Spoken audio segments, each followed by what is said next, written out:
crying over spilled butter, but Peter realizes how much this means to Quagmire, so he decides to throw the cook-off in the most heart-clogging way possible. And in a stunning turn of events, Chef Griffin is eating his entire meal. He'll have nothing to serve. So Quagmire wins by default, ignoring the fact that Quagmire doesn't know how to cook with one of the most used ingredients known to man. I don't know if he should be teaching anybody. I couldn't take your dream away. Heart attack from you, buddy. And to save their friendship, Quagmire turns down the show as well, deciding to get canceled the same way Paula Deen did.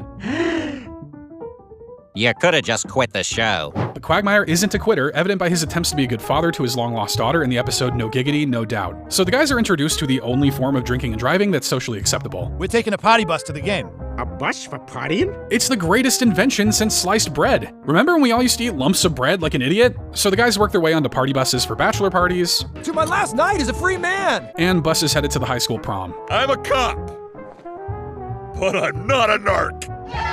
While there, Quagmire wastes zero time and gets right into the legalities. How old are you? 18. All right, and I just recorded you saying that, and hi, I am Glenn Quagmire. Girl, he's either an adult who shouldn't be here or a kid who was held back far too many times, and neither of those are good options. Hey, you want to get out of here? Yeah, let's go. And after the traditional pre-coitus paperwork, the two are ready to get down. Guess we gotta get real cool about him being old enough to be her father. Oh, giggity. Wait, did you just say giggity? You don't think. What is it, Glenn? What's wrong? You're my daughter. Now that's gonna be a tough one for therapy to scrub away. So the father and daughter try to move past that, with Courtney revealing she never knew her mom and wants to know more about her. Your mom was really...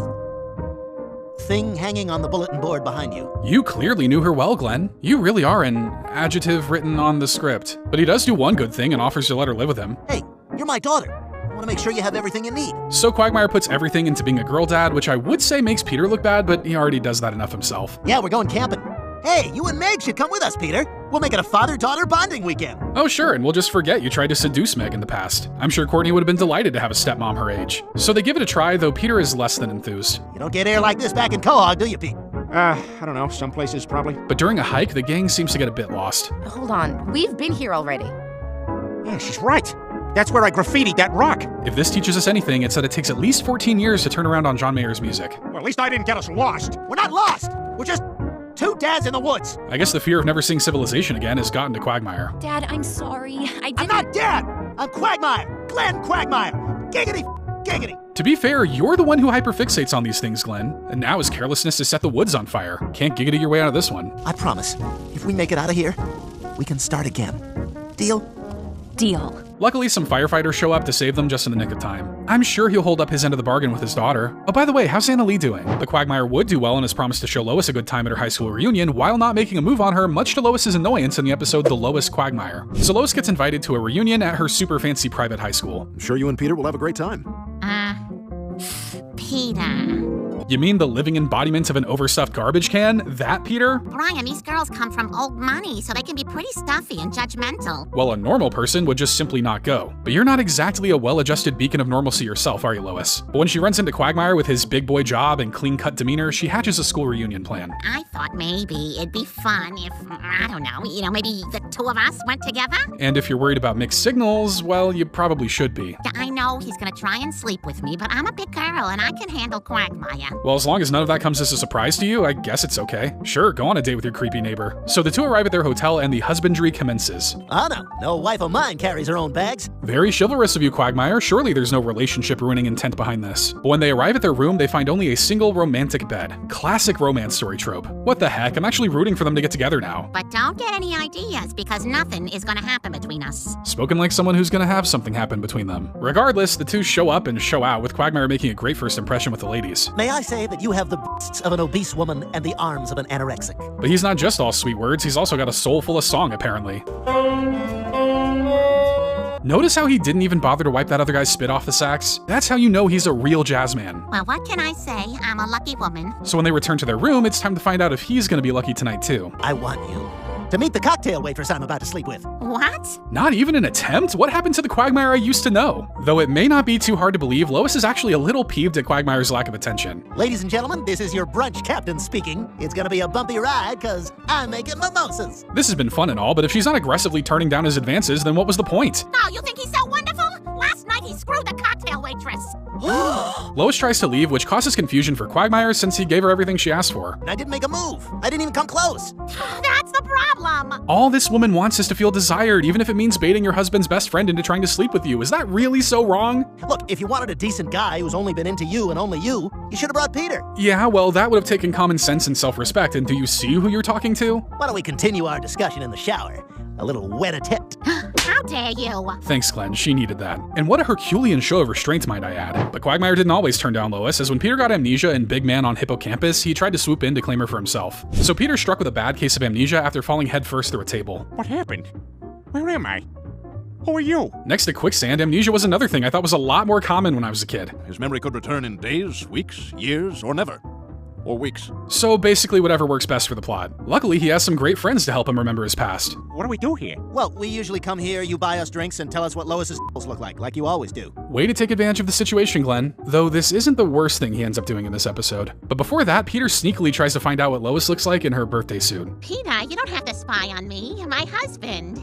Come on in. Oh boy, no fooling! Apparently, when he forgot everything, he really forgot everything. So Lois takes it upon herself to reintroduce him to the wonderful world of marital relations. And actor Dwayne Johnson takes it upon himself to show us what that would look like. Whoa, can we even show that? That might be too hot for YouTube. It turns out Peter loves that, and he can't wait to do it again. You ready to have sex? You bet. Move over so Tiffany and I have room. What? Sorry, Peter, but that's not in the rulebook. Have you read that thing? It's a bit gratuitous, but still tasteful. Why the hell would I commit to having sex with one person for the rest of my life? Because we love each other. I think all Peter loves is wearing the same outfit every day and doing the nasty. Unfortunately for Lois, this whole faithful and responsible stuff sounds lame to him. I'm leaving, and I'm taking the kids with me. Well, yeah, those guys don't fit into those two aforementioned things Peter loves. God, I hope not. So Lois and the kids move into a crummy downtown apartment while Peter lives it up at home like a bachelor. Peter, you left your family for this? Look, I don't know what I was doing before, but this is the way man was meant to live. Surrounded by people 10 years younger than you and turning your house into a beer bottle recycling plant? But if Peter's back on the market, then that means Lois is too. And Quagmire smells blood in the water. Lois, oh my gosh, hi! He plays dumb, pretending not to know what's going on when he's actually found his perfect moment to strike. Also, who the heck buys 5 whole hams? What kind of nonsense goes on in that house? You want to stop by tomorrow night? I'll just whip something up. Well, sure. That sounds nice, Glenn. Hook, line, and sinker. Sinker? I hardly know her! Fishing puns. So after a nice meal and plenty of wine, Quagmire is liking where this is heading. Or at least where he thinks it's heading. Well, you're a very sweet friend, and you're so good to listen to my troubles. Oh, I could listen for hours, Lois. Well, she doesn't seem to suspect anything, so maybe she'll fall for one of the oldest plays in the book. Whoa, whoa! Nothing to see here, just some platonic friend straddling. It's actually impolite not to do that after a good meal. Brian comes to warn Peter about what's happening, but it turns out that Peter got his memory back a few days ago. Well, I figured I could enjoy the bachelor life for a few more days before getting Lois back. On second thought, just leave him to suffer, Brian. If he can easily forget Lois, maybe he can forget what she and Quagmire are about to do. If Peter's never coming back to me, it's at least nice to know I'm in the arms of a trusted friend. Big fat quotation marks around the word trusted. Also regular size quotation marks around the word friend. Uh-oh. What, is something wrong?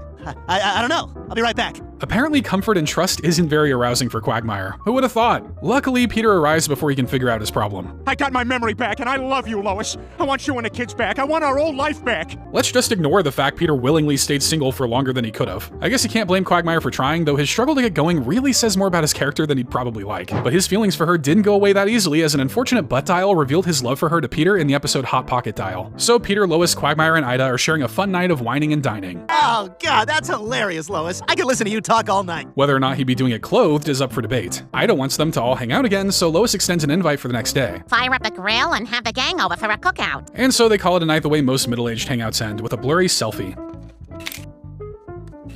Perfect. Well, good night, you guys. With the flash and shutter on and everything? You sure do like to live dangerously, Mr. Quagmire. Boy, that Lois is really something, isn't she? Yeah.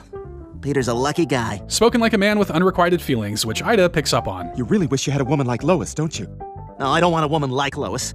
I want Lois. So Quagmire professes his love for Lois, but luckily his secret is safe with Ida. Must have pocket dialed me again. I want Lois. She's perfect. I've loved her for years. Hey, take this as a PSA to never leave your phone in the seat of your pants. Butt dials have ruined relationships, spread secrets, and probably even toppled entire nations. Quagmire's in love with my wife? I mean, for a while there were only like 3 women in the main cast, so it's not like he had a lot of options. Peter decides to bring this newfound info to Brian, the expert in loving Lois, despite being friends with Peter. Well, I guess it's not that shocking. I mean, he has said 100 times that he wants to bang Lois. Yeah, but this is love we're talking about. The real body part he wants to give to Lois is actually his heart. You've got to be the bigger man. You gotta just keep this to yourself. Fine, I won't say anything. This kind of feels like a stealthy way of getting Peter off of Brian's own loving Lois trail, doesn't it? So Peter tries to let it go, but he still thinks Quagmire is out to steal Lois from him. I wasn't sure what people like, so I got some with seeds on them and some without. What does he mean by that? Seeds? All this talk of seeds and buns has put Peter's brain in a dirty, angry place. Get the hell away from my wife, you scumbag! Peter, what are you talking about? So Peter plays the pocket dial for all to hear. They'll settle this like the Neanderthals used to do, with unnecessary violence. Hey, get your hands off me! The brawl ends with Peter calling off the whole friendship. While you're at it, you might as well beat up everyone else who had the hots for Lois. I can see like 5 of them in this scene right now. Good luck guessing. But if Quagmire actually has feelings for you, I'm afraid he might take you away from me. Peter, we've been down this road before, and you know that's silly. Then again, we did put out a video on all the times Lois tried to cheat on Peter, so maybe he has reason for concern. Unable to deal with the shame, Quagmire decides to move out of the neighborhood. Can Peter put this behind them for the good of their friendship? Quagmire, wait! You almost left without this! Yeah, I wasn't counting on it. But with Quagmire gone, the guys don't really have anything to fill that big-chinned void. Peter, face it, without Quagmire, we're boring. Excuse me, the star of the Cleveland show is sitting right there. Doesn't get any more exciting than that. So Peter and Lois go to Quagmire to try to put this whole thing to bed. Okay, probably not the best choice of words. They want to make things normal again. And the truth is, we all have private thoughts we don't act on.